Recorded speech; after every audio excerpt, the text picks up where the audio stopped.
LLB اگر آپ کے ہیں یا آپ چارٹرڈ اکاؤنٹنسی باڈی کے ہیں یا پھر آپ انکم ٹیکس پریکٹیشنر ہیں, یہ بیسک ریکوائرمنٹ ہے اگر آپ پریکٹس کرنا چاہتے ہیں. اگر آپ ان شرائط پہ فالو کرتے ہیں تو آپ اس کی پریکٹس کر سکتے ہیں. آج کل کے دور کے اندر جو بیچلرس کی بھی لوگ ہیں جنہوں نے ITP وغیرہ نہیں بھی کیا, وہ پیش تو نہیں ہوتے محکموں میں, لیکن ریٹرن فائلنگ وغیرہ یہ سارے کام وہ بھی کر رہے ہیں. آپ نے اپنی پریکٹس کا آغاز کس قانوندان سے کیا؟ میں نے اعجاز تبسم سے آرٹیکلز کیے تھے اور اعجاز صاحب سے ہی جو ہے اعجاز اکبر صاحب سے. آپ نے کبھی بار کی سیاست میں حصہ لیا؟ ٹیکس بار کی حد تک جو ہے میں نے ایز سچ کینڈیڈیٹ تو نہیں, لیکن ووٹنگ وغیرہ کی حد تک ہی میں اس کے اندر شامل ہوں. کیا آپ کسی پولیٹیکل پارٹی کا بھی حصہ ہے؟ نہیں, ایسے پولیٹیکل پارٹی سے تو کوئی تعلق نہیں, ہماری اپنی پارٹی ہے. منتخب بار کی قیادت آپ کے ٹیکس کنسلٹنٹ کے مسائل حل کرنے میں ناکام وجوہات کیا ہیں؟ میرا ڈیوائیڈڈ ہے ساری بار, اور کیونکہ آپ ایک چھوٹی سی بار ہے اسی کے اندر آپس میں کمپٹیشن بھی ہائی ہے. جی اور میرا خیال ہے ماشاءاللہ سارے کنسلٹنٹ ٹھیک ہی کر رہے ہیں, ایسے کسی کو اتنا کوئی ایشو نہیں ہے. اکثر دیکھنے میں آیا ہے کہ FBR ٹیکس جمع کرانے میں انہیں لائنوں میں لگنا پڑتا ہے. اب تو چیزیں کافی بہتر ہو گئی, آن لائن سسٹم ہو گئے. پریکٹیشنر کی حد تک تو مجھے نہیں لگتا کہ مسائل رہے ہیں. ٹیکس بار اس حد تک تو کامیاب رہی ہے, لیکن ہاں ٹیکس پیئر کا ایشو ضرور ہے. کیا آپ کی بار بھی کمپیوٹرائزڈ ہے اور چیک اینڈ بیلنس نظر آتا ہے؟ جعلی وکلا جعلی کنسلٹنٹ کی تو برمار نہیں ہے. مجھے لگتا ہے کافی بہتر ہوئی ہیں چیزیں, انکوائریاں ہوئی ہیں ڈائریکٹ, جن لوگوں نے نئے انرول ہوئے ان کی پراپرلی انکوائری کی گئی ہے. یہ میں نے تو جعلی کنسلٹنٹ یا جعلی وکلا کی برمار کو کیسے روکا جائے؟ آپ ان کے ٹیسٹیشن ہی دیکھی جا سکتی ہے, اور اس کے پروسیجر کو تھوڑا سا اور بہتر کیا جائے. جہاں پہ آپ انٹری ہوتی ہے اس کے کوئی رولز اینڈ ریگولیشن کو بہتر کیا جائے, رادر دین کہ صرف نمبر انکریز کرنے کے بجائے ہم اسی چیز کی بہتری کی طرف. کلیکشن کے حوالے سے فیڈرل بورڈ آف ریونیو کی کیا خدمات ہیں؟ خدمات تو نہیں ہے, یہ تو ٹیکس پیئر کے لیے مسائل ہی ہیں تو, لیکن بہتر ہوئی ہے ریکوری, کمپیریٹیولی بہتر ہے. حکومت کے پاس پہلے FBR کے پاس ایک ٹیتھنگ پاور نہیں تھی, اب کافی ان کے ہاتھ پاؤں تیز ہیں, قانون ان کے ساتھ ہے, تو ریکوریز بہتر ہو رہی ہیں. لیکن جب تک ٹیکس بیس نہیں بڑھے گی, ریکوری ایک آپ چھوٹے سے پول میں سے کتنا نچوڑ پائیں گے. ٹیکس آرڈیننس 2001 کے تحت قانونی تقاضوں کو کیسے پورا کیا جائے؟ قانونی تقاضوں کے جو ہے اگر آپ دیکھیں آپ کی کون سے ریٹرن کون لوگ ان پہ فال کرتے ہیں, 114 کے اندر کن کی ریٹرن اپلیکیبل ہے ان کے اوپر. ریٹرن فائلنگ ہم سب کا ایک فرض ہے جو اس کے اندر فال کرتے ہیں, تو اس کی اویئرنیس حکومت کا کام ہے کہ زیادہ سے زیادہ دی جائے, اور پھر فیسیلیٹیٹ کیا جائے کہ جو آپ کے چھوٹے ٹیکس پیئر ہیں ان کو کسی طریقے سے, یہ جو ایک نیگیٹو امیج ہے کہ جو لوگ ٹیکس سسٹم میں آ گئے ہیں انہی کی پوچھ پڑتال زیادہ ہوگی, جب تک یہ ریلیف نہیں ہوگا تو ٹیکس بیس بڑھ نہیں پائے گی. کریکشن کے حوالے سے شارٹ فال ذمہ دار کون؟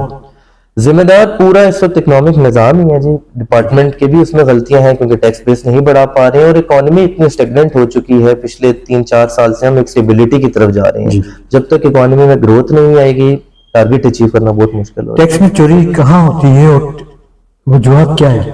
ٹیکس میں چوری کی جو مجھے سب سے بڑی ریزن لگتی ہے, ہائی ٹیکس ریٹ کی لگتی ہے. ٹیکس ریٹ اتنے زیادہ ہیں کہ ایک ٹیکس پیئر کو اس کے ایوز جو وائٹ منی ہے وہ اچیو نہیں ہو پاتا, اور اس وجہ سے وہ کہیں نہ کہیں سرکل سے پیسہ باہر بہت زیادہ ہمارا آٹومیٹکلی جا رہا ہے. ریٹرن فائلنگ کے حوالے سے بھی تحفظات پائے جا رہے ہیں, ان تحفظات کو کیسے دور کیا جائے؟ ریٹرن لاسٹ ایئر بھی بڑی لیٹ آیا تھا, اس کا جو آپ کا ڈرافٹ ہوتا ہے فائنل ڈرافٹ, امید کرتے ہیں اس دفعہ ٹائملی آئے گا. تو آج سے 2 سال پہلے تو بڑی ٹائملی ریٹرن فائل ہوئی تھی, لاسٹ ایئر تھوڑے سی ایشوز آئے ہیں. ہوپ فلی اس سال اگر ٹائملی آئے گی تو ریٹرن فائلنگ کمپیریٹیولی بہتر ہوئی ہے جب سے حکومت نے اس کے اوپر اپنے ڈیڈ لائنز کو انکریز کرنا بند کیا ہے. تو اس سے ایک اوور آل آپ کا پورا سینٹیمنٹ جاگتا ہے کہ ٹیکس نہ دینے والوں کو نیٹ پہ کیسے لایا جائے؟ BTB کا ایک محکمہ بنا تھا کچھ عرصے پہلے, براڈننگ آف ٹیکس بیس کا, وہ ختم کر دیا گیا ایز اے الگ یونٹ. اس کو ریوائیو کرنا چاہیے, اور پھر آپ کے جہاں جہاں پہ CNIC لنکڈ بیسز ٹرانزیکشن ہو رہی ہیں ان کو ٹریک اینڈ ٹریس کر کے ان لوگوں کے نوٹسز ایشو ہونے چاہیے. FBR ہمیشہ اسکیمیں لانچ کرتی ہے, وہ بڑی طرح متاثر ہوتی ہیں. تاجر دوست پالیسی ہو گئی, اب ٹریڈرز کے حوالے سے اسکیم لا رہی ہے, آپ کیا سمجھتے ہیں کامیاب ہوگی اسکیم؟ ابھی تاجر جہاں تک میں نے دیکھا خوش ہیں اس فکسڈ ٹرن اوور ٹیکس کے اوپر. اب یہ اس کی باقی شرائط کیا آتی ہیں, اس کے اندر سیل ٹیکس کا مسئلہ مجھے لگتا ہے ابھی تک ایڈریس نہیں کیا گیا. ٹیئر 1 کے جو سیل ٹیکس کے اندر لوگوں کو ریٹیلر کو ڈالنے کا مسئلہ ہے اس کو حل نہیں کیا گیا. سیل ٹیکس اور انکم ٹیکس میں کیا فرق ہے؟ سیل ٹیکس آپ نے بیسکلی لوگوں سے کلیکٹ کرنا ہوتا ہے, وہ آپ کا اپنا ذاتی ٹیکس نہیں ہوتا, لیکن اس کے نقصانات یہ ہیں کہ جب تک سیل ٹیکس کی ایکول امپلیمنٹیشن نہیں ہوگی، ایک ہی مارکیٹ میں ایک ہی بزنس کی سب کی ایکول امپلیمنٹیشن نہیں ہوگی، یہ کبھی فیل ہو جائے گا، کیونکہ وہ دوسرے بزنس کو ہرٹ کرتا ہے. اگر ایک بزنس مین 18% آپ کا سیل ٹیکس چارج کر رہا ہے اور آپ کا ساتھ کمپیٹیٹر چارج نہیں کر رہا تو اس کا بزنس وائبل نہیں رہتا. اس کی ایکول امپلیمنٹیشن سب سے بڑا مسئلہ ہے، رادر دین کہ لوگوں سے لوگ ولنگ ہیں دینے کے لیے، بٹ ان کی سب سے بڑی ڈیمانڈ ہے ایکول امپلیمنٹ. بجٹ سے قبل دکاندار کے لیے 25,000 روپے سالانہ ٹیکس عائد کیا گیا ہے، اور اگر وہ دکاندار ٹیکس ادا نہیں کرتا ہے اس پہ پہلے ماہ 10,000، دوسرے ماہ 30,000، پھر اس کے بعد 50,000. دکاندار کہاں جائے؟ یہ آپٹ، جہاں تک میرے انڈرسٹینڈنگ ہے، یہ آپٹ کرنا ہے آپ نے، اگر اس میکینزم میں آپ نے فال کرنا ہے ریٹیل کے 1% کے جس کی منیمم انہوں نے 25,000 ٹیکس پیبل رکھا ہے، تو یہ آپ نے آپٹ کرنا ہے. یہ آپ کے اوپر ہے کہ آپ اسے آپٹ کرنا چاہتے ہیں یا آپ نارمل سسٹم میں جانا چاہتے ہیں. بظاہر مجھے لگتا ہے کہ آپ کی، کیونکہ ایڈجسٹیبل بھی آپ کے اس کے اندر جو باقی ٹیکسز ہیں وہ ایڈجسٹیبل ہیں اس کے اندر، ایک ریزنیبل ویسٹ شیئر ڈپارٹمنٹ کی ہوپ فلی امپلیمنٹ ہو جائے تو میرا خیال ہے اس سے کافی بہتری ہوگی ڈاکومنٹیشن. ٹیکس نہ دینے والوں کے لیے قانون سازی، جرمانہ عائد کیوں نہیں کیے جاتے سر؟ آلریڈی فائلر نان فائلر ہے، میرا خیال ہے کافی زیادہ ایک ڈفرینس ہم کریٹ کر چکے ہیں. امپلیمنٹیشن کا بھی فقدان ہے لیکن میرا خیال ہے آلریڈی کافی اس کے اوپر. لاکھوں فائلرز کا نیٹ پر اضافہ، ایف بی آئی ہدف پورا کرنے میں ناکام کیوں؟ آپ کے جو میجورٹی ایڈیشن جتنی ہوئی ہے وہ سیلریڈ کلاس کی ہوئی ہے. آپ کی ڈائریکٹ ٹیکسیشن صرف 1% ہے، باقی ساری انڈائریکٹ ٹیکسیشن ہے. آپ کی فائلرز کے لیے خریداری پر ٹیکس شرح میں ریلیف کوئی مل سکتا ہے؟ ہونا چاہیے، ایک سبسٹینشل ڈفرینس ہونا چاہیے فائلر نان فائلر کے، تاکہ یہ کلچر پروموٹ کیا جائے. حکومت نئے ٹیکس کے بجائے ٹیکس نیٹ کو وسعت دے اور موجودہ ٹیکس پر بوجھ کم کرے، آپ کی کیا رائے؟ بالکل آپ کی بات ٹھیک ہے کہ آپ ٹیکس بیس بڑھائیں، اپنا ٹیکس ریٹ کو کم کریں آپ، تاکہ جتنا سرکل کے اندر وائٹ منی آپ کا رہے گا اتنی ہی بہتری حکومت کے لیے ہوگی. اس وقت ہمارا ایک بہت بڑا مسئلہ ہے کہ ہمیں یہی نہیں پتا کہ ہمارے ملک کے اندر ایکچوئل پیسہ ہے کتنا، اور وہ اس لیے ہے کیونکہ سارا میجورٹی آپ کا پیسہ ٹیکس نیٹ سے باہر ہے. اس کی وجہ یہ ہے کہ ٹیکس ریٹ بہت ہائی ہے اور ایگزسٹنگ ٹیکس پیئر کے اوپر حکومت کی نظر بہت زیادہ ہے. آڈٹ انہی کے کھل رہے ہیں، انہی کو بار بار سکرو ٹائٹ کیا جا رہا ہے. تو نئے سال میں ایف بی آر کو ہر صورت میں تقریباً 16 ارب ڈالر جمع کرنا ہوں گے، ہدف کیسے پورا کیا جائے گا سر؟ بہت اپ ہل ٹاسک ہے اور ہوپ فلی کہ یہ ڈائریکٹ ٹیکسیشن کے تھرو ہی پورا کیا جائے رادر دن کے لیویز اور انڈائریکٹ ٹیکسیشن کے تھرو. پیٹرولیم مصنوعات کی لیوی میں بے تحاشا اضافہ، جب ٹیکس ریکوری فیل ہوتی ہے تو پھر آپ نے کہیں سے تو چیزیں پوری کرنی ہے، تو اس وقت یہی ایک راستہ یوز کیا جائے. نیا بجٹ سازوں کے لیے بڑا چیلنج، نئے چیلنجز کو کیسے قابو کیا جائے؟ ہم ایک ایسے سائیکل میں پھنس چکے ہیں جہاں پہ ہمارا کرنٹ ڈیفیسٹ کا جو مسئلہ ہے وہ ہمارے ساتھ کھڑا ہوا ہے، اور اس کے لیے ہم پچھلے کئی سالوں سے صرف اپنا کرنٹ اکاؤنٹ ڈیفیسٹ کو پورا کرنے کے لیے بجٹ بنا رہے ہیں، جس کے اندر گروتھ کو ہم نے خود روکا ہوا ہے. کیونکہ جب بھی ہماری گروتھ ہوئی ہے وہ امپورٹ بیس ہوئی ہے، جب تک ایکسپورٹ بیس گروتھ نہیں ہوگی امپورٹ بیس گروتھ رہے گی، ہم کرنٹ اکاؤنٹ ڈیفیسٹ کے مسئلے میں رہیں گے. گروتھ ہماری آتی ہے آرٹیفیشلی، ایک بوم برسٹ سائیکل کے اندر ہم پھنسے ہیں. پاکستان میں مئی، جون، جولائی، اگست 4 ماہ گرم ہوتے ہیں. نیا وفاقی بجٹ کیسا ہوگا؟ گرم ہی ہوگا. ملک میں سب سے زیادہ ٹیکس عوام اور تنخواہ دار کرتا ہے. آپ کے خیال میں عوامی امنگوں کو نظر رکھتے ہوئے وفاقی بجٹ پیش کیا جائے گا؟ اس دفعہ امید کی جا رہی ہے کہ شاید سیلری کلاس کو کوئی تھوڑا بہت ریلیف کی بات چل رہی ہے. 5 and 10%. اب یہی دیا جا رہا ہے، بالکل اتنا زیادہ تو نہیں لیکن بیسک سلیب کو تھوڑا سا انکریز کیا جا رہا ہے. اگین دا ایشو از کہ جب تک آپ کے ایکسپورٹ بیس اکانومی نہیں بڑھے گی، ہم کرنٹ اکاؤنٹ ڈیفیسٹ پورا کرنے کے لیے بجٹ بناتے رہیں گے، یہ مسئلے ہمیں گول دائرے کے اندر ہی ہم گھومتے رہیں گے. ملک میں کاروباری اعتماد بری طرح متاثر، اعتماد کو کیسے بحال کیا جائے؟ کوئی لانگ ٹرم پالیسی دینی پڑے گی اور اسٹیبل پالیسی دینی پڑے گی. ایک ہمیں اکراس دا بورڈ ہماری جب تک پارٹیز جو ہیں، جتنی ہماری پولیٹیکل پارٹیز ہیں، ان کو کہیں بیٹھ کے ایک فیصلہ کرنا پڑے گا کہ جو آج ہم ڈیسیجن لے رہے ہیں، جو پالیسی ہم دے رہے ہیں وہ لانگ ٹرم چلیں گی، وہ 1 سال 2 سال کی نہیں ہوں گی، حکومت کے ساتھ وہ تبدیل نہیں ہوں گی. جب تک ہم ایک لانگ ٹرم پالیسی کے اوپر نہیں بیٹھ کے آئیں گے تو اعتماد واپس نہیں آ سکتا. سر، ملک میں قانون سازی موجود ہے، پالیسیاں بنائی جاتی ہیں، عمل درآمد نظر نہیں آتا. عمل درآمد کرانا کس کی ذمہ داری، ریاست کی یا اداروں کے سربراہان کی؟ یہ پورے کلچر کی ہمارے ہیں. اس کے اندر جتنا قصوروار آپ کے پولیٹیشینز ہیں, بیوروکریسی ہے, اور ہم بھی اس کا پارٹ اینڈ پارسل بن چکے ہیں, کیونکہ ہم سب کو ایک عادت بن چکی ہے اپنے چیزوں کو سکپ کرنے کی اور لائن میں نہ لگنے کی عادت ہے. وہ ہمارے کلچر کے اندر حصہ بن چکی ہے اور ہم پیشنس ختم ہو چکا ہے قومی. کیا نئے بجٹ میں حکومت صنعتی فروغ کے لیے کوئی فنڈز مختص کرے گی؟ فنڈ سے زیادہ کلیئر پالیسی کی ریکوائرمنٹ. ہم نے ایکسپورٹ اپنی ٹیکسٹائل انڈسٹری کو بڑے عرصے سے پروموٹ کیا ہے, آج تک 70 سال ہو گئے, لیکن ہمیں رزلٹ نہیں مل چکے. جب تک ہم باقی انڈسٹریز کو بھی پروموٹ نہیں کریں گے, کوئی گرین انیشیٹیوز نہیں دیں گے کہ نئی انڈسٹری لگنے کے اوپر, تب تک ہم صنعتی ادارے تباہی کے کنارے پر کھڑے ہیں.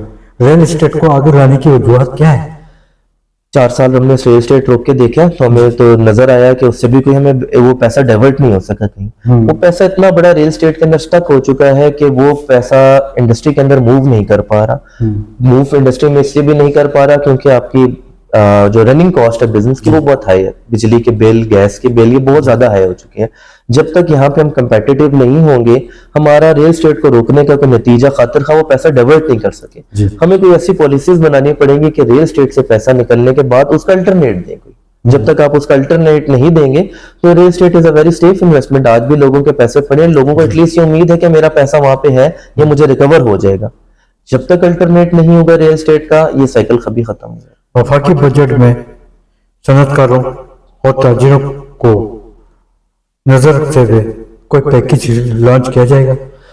مجھے تو ایسی کوئی بھی خاص امید نظر نہیں آ رہی, کیونکہ ہمارے ہاتھ اتنے بندے ہوئے آئی ایم ایف کو لے کے. کوئی ہم آلریڈی میرا خیال ہے کہ مایوسی نظر آتی ہے. مایوسی نہیں آپ اسے کہہ سکتے, یہ ایک ریئلسٹک چیز ہے. ہمارے بزنس مین اور ہم سب کو خود سٹیپ اپ کرنا پڑے گا. آپ آن دا بیس آف لارجر پاپولیشن کسی چند انڈسٹریز کے ساتھ اس طرح کام نہیں کر سکتے.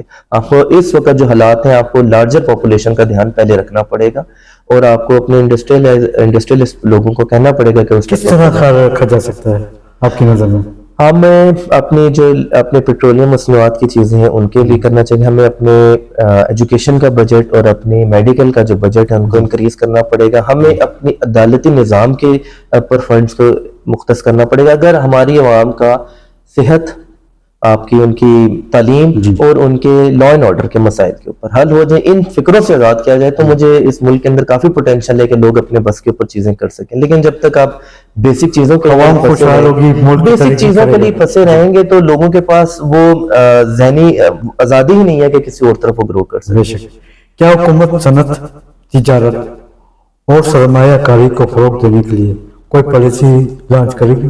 دیکھیں, ہم نے اسپیشل اکنامک زون بنائے ہوئے ہیں, لیکن کیا اس کا رزلٹ نکلا؟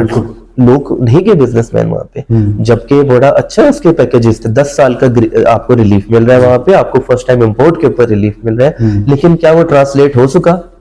صرف یہ کہہ دینا کہ پالیسی بنانے سے فرق پڑے گا, نہیں, ایسے نہیں پڑے گا فرق. ہمارے لوگوں نے اسپیشل اکنامک زون کے اندر سے ابھی تک نہیں, آپ کی خالی پڑی economic zone, local business man تو اس میں بڑا کام آیا ہے. رشیا کی اکنامک زون کو آپ دیکھ لیں, خالی پڑی ہے. آپ کی دیبوجی کی اکنامک زون خالی پڑی. تو آپ کے جب تک اکنامک زون کے اندر جو اویلیبل آپ کے پاس جگہ ہیں, وہاں پہ میرپور کی اکنامک زون دیکھیں, تو آپ کا بزنس مین تو موو ہی نہیں کیا وہاں پہ. پاک چین معاشی تعاون نئی بلندیوں کی طرف گامزن ہے. کیا چین پاکستان کو آسان شرائط پر قرضہ فراہم کرے گا؟ ہمیں قرضے اچھی چیز ہوتی ہے, ساری دنیا کے اندر قرضے لیے جاتے ہیں, ان کو کس طرح امپلیمنٹ کرنا ہے, ان سے کیا فائدے لینے ہیں, وہ ہمارا کام ہے. ہم قرضہ تو لینا چاہتے ہیں, لیکن اس کی کس جگہ یوٹیلائزیشن اس کی جو ہے, وہ ہماری یوٹیلائزیشن میرے خیال انفراسٹرکچر کی حد تک تو کافی ہو چکی ہے. اب اس کا وقت ہے کہ اس کو ٹرانسلیٹ کیا جائے انڈسٹریلائزیشن کے اندر.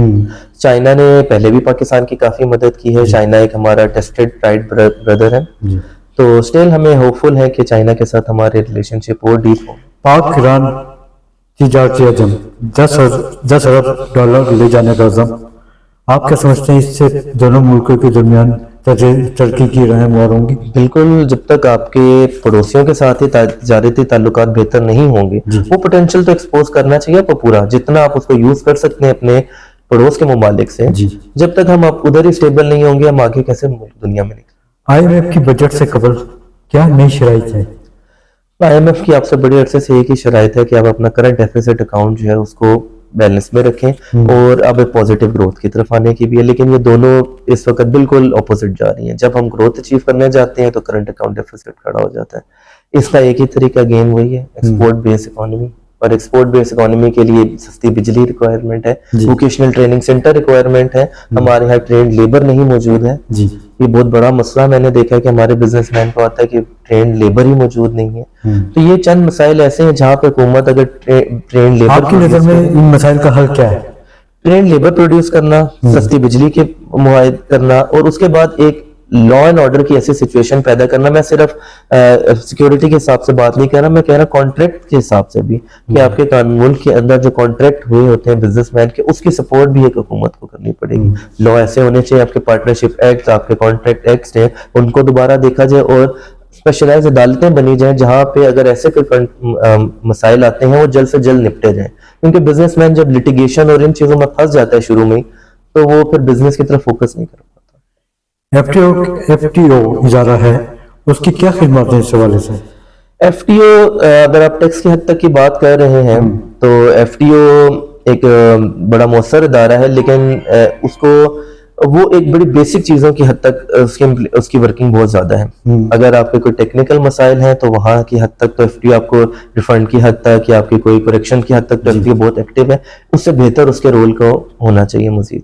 آئی ایم ایف کا ٹیکس وصولی کم کرنے سے انکار, وجوہات کیا ہے؟ ٹیکس بیس ہی نہیں ہے جی ہمارا. کہاں سے اس ملک کے اندر بزنس, ہمارے پاس انکم سورس کوئی نہیں اس ملک کے, ہم ایکسپورٹ کرتے نہیں ہیں, ریمیٹنس پہ زندہ ہے, اور باقی ہم لوکل اپنے ٹیکسیشن کے اوپر زندہ ہے. تو اس کے علاوہ کوئی آپشن نہیں ہے ہمارے پاس, خود آپشن نہیں ہے. آپ کی نظر میں ملک کی معیشت کی پائیدار ترقی کے لیے کیا ٹھوس حکمت عملی اپنائی جائے؟ بزنس مین کو سڑی دی جائے. کوئی بھی ملک ترقی تب کرتا ہے جب اس کا بزنس مین ریسپیکٹیبل ہوتا ہے. آپ کے اداروں کو بزنس مین کی ریسپیکٹ کرنا سیکھنی چاہیے, اور ہر بزنس مین کو چور کی نظر سے دیکھنا بند کر دینا چاہیے. ٹیکس کی ایک چوری جو ہے اس ملک میں ہے, ایک جینون مسئلہ ہے. اس کے علاوہ بھی بہت سے مسائل ہیں بزنس مین, لیکن ہمیں اس ملک کو ترقی کرنے کے لیے راستہ پھر بھی بزنس مین. بزنس گرو کرے گا, وہ اپرچونٹی. کیا آپ سمجھتے ہیں کہ چیف کمشنر سے لے کر انسپیکٹر تک کرپشن میں ملوث پایا جا رہا ہے؟ کرپشن کیا ہے, یہ ایک عجیب و غریب قسم کا سوال بن چکا ہے اس ملک کے اندر. میرا خیال ہے یہ سوال اب ختم ہی ہو جانا چاہیے اس ملک کے اندر. اس کے علاوہ باقی یہ ہے کہ مسئلے مسائل ہر جگہ موجود ہیں. یہ پارٹ اینڈ پارسل ہم دونوں پارٹیاں بن چکی ہیں, بینچ بار سارے. ملکی اداروں کو کیسے فعال بناتے ہوئے مضبوط بنایا جائے اور کرپشن کا خاتمہ کیا جائے؟ ان کو آزاد کیا جائے. کس طرح؟ ان کی جو پالیسی میکنگ ہے ان کو کرنے دی جائے, ان کے ٹارگیٹس کی امپلیمنٹیشن ان کو کرنے دی جائے, اور ان کو انفورسبلٹی کی طاقت آپ نے ضرور دیا, لیکن وہ چیک اینڈ بیلنس دی جائے. ان کا چیک اینڈ بیلنس کے لیے ایک انڈیپینڈنٹ میکینزم ہونا چاہیے. آپ کی میں اسپیشلی اگر بات کریں ایف بی آر کی, جس طرح ہم بات کرتے ہیں, ہمیں چاہیے کہ کمشنر جو ہے اس کو کمشنر اپیل کو بھی انڈیپینڈنٹ کیا جائے, ڈپارٹمنٹ سے نکالا جائے. کہ بڑے عرصے سے میرا خیال ہے اگر اس کو بھی منسٹری آف لا کے انڈر کسی طریقے سے دیا جائے اس فورم کو بھی, جو کہ ہے ایک انٹرنل فورم ہے, لیکن اس سے بہتری آ سکتی ہے اور آزادی آ سکتی ہے اس چیزوں کے اندر. تو ایف بی آر کی حد تک تو میری یہی تجویز ہے کہ ایک فورم اور انڈیپینڈنٹ کیا جائے. ایران امریکہ جنگ بندی, پاکستان امریکہ سمیت دیگر ممالک کی نظروں میں آئی ایم ایف قرضہ جات, ملک کی معیشت. عافیہ صدیقی پاکستان کی بیٹی ہے, کشمیر سمیت اپنی خارجہ پالیسی کو مضبوط بنانے کی کوشش کرے گا. پاکستان پچھلے کچھ عرصے میں تو انہوں نے پاکستان کا سب سے شائننگ سٹار ہی اس کی فورن پالیسی رہی ہے, اور پاکستان نے ایک دنیا کو بتایا ہے کہ وہ ایک باوقار باعزت ملک ہے اور انڈیپینڈنٹ کھڑا ہو سکتا ہے. اور میرا خیال ہے پاکستان انشاءاللہ یہ جو ایک اس کو رن ملا ہے فورن پالیسی کا, ہوپ فلی یہ امپلیمنٹ ہوگا انشاءاللہ ملکی ترقی کے اندر بھی. آپ کا تعلق بھی کشمیر سے ہے, کشمیر کے حالات کے بارے میں کیا رہا؟ بڑا انفارچونیٹ ہے, کیونکہ میرا خیال ہے کہ کشمیر اور پاکستان کا رشتہ بڑا ہی گہرا ہے, اور ہم سب پاکستان ہمارے لیے پہلے ہے. مسائل ہیں ان کو بیٹھ کے حل کرنا پڑے گا, جس طریقے سے ہم باقی دنیا کے مسائل کو حل کرنا چاہتے ہیں ہمیں اپنے لوگوں کے ساتھ بیٹھ کے مسئلے حل کر لینے چاہیے. کشمیر میں عام انتخابات سے قبل 12 سیٹوں کا معاملہ زیر غور بحث چل رہی ہے, حل کیا ہے؟ حل دیکھیں, ریپریزنٹیشن تو ہر کسی کا حق ہے, چاہے وہ ایز اے مہاجر رہ رہا ہے یا کشمیر کے حدود کے اندر رہ رہا ہے. ریپریزنٹیشن ہر کسی کا حق ہے, لیکن اس ریپریزنٹیشن کو ایکسپلائٹ بھی نہیں ہونا چاہیے. لیکن اس کا کوئی وے آؤٹ تو پولیٹیشینز اور وہ لوگ ہی بیٹھ کے بتا سکتے ہیں کہ کس طریقے سے اس طرح کا حل بنایا جائے کہ نہ وہ ایکسپلائٹ ہو, لیکن ان لوگوں کی ریپریزنٹیشن بھی آپ کی جو ہے پارلیمنٹ تک ضرور ہونی چاہیے.